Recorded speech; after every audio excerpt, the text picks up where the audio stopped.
Members of a congressional committee said at a hearing on Thursday the U.S. must demand concessions from Cuba, including the return of fugitives, as both countries continue talks to normalize relations. A member of Congress from South Florida said U.S. policies giving Cubans preferential immigration status may have to end once diplomatic relations are restored.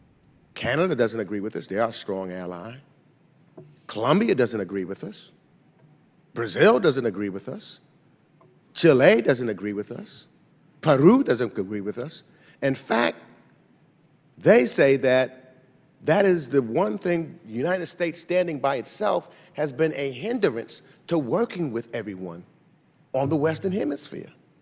So I'm saying, let us focus to get the change that we need in Cuba, but let's get a policy that works, because the policy that has been in existence for the last over 50 years has not been successful. Now, does this change benefit the Castro regime or the Cuban people fighting for freedom or the American people? I think the answer clearly is this is a lifeline to the Castro regime. They may be removed now off the state sponsor of terrorist list. This is a regime, as my colleague from New Jersey said, Joanne Chesimard, she's being harbored there. She's on the FBI's top 10 most wanted terrorist list. The Cuban Air Force officers who've been indicted by the federal grand jury, they get medals in Cuba. They are not held to account. They've been caught shipping weapons, this regime, to North Korea, one of the worst regimes in the entire world. And of course, the Cuban military and the Cuban regime are working with Maduro's henchmen who are repressing the freedom fighters in Venezuela. And of course, they've offered an operational presence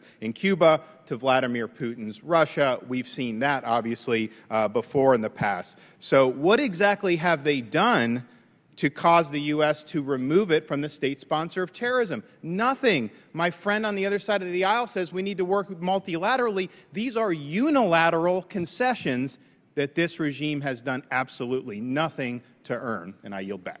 The administration likes to say that everyone in the region supports their initiative, but they forget to mention that the same countries are so afraid of the Castro regime and its ability to export chaos and unrest in their countries. And Mr. Sears was talking about that.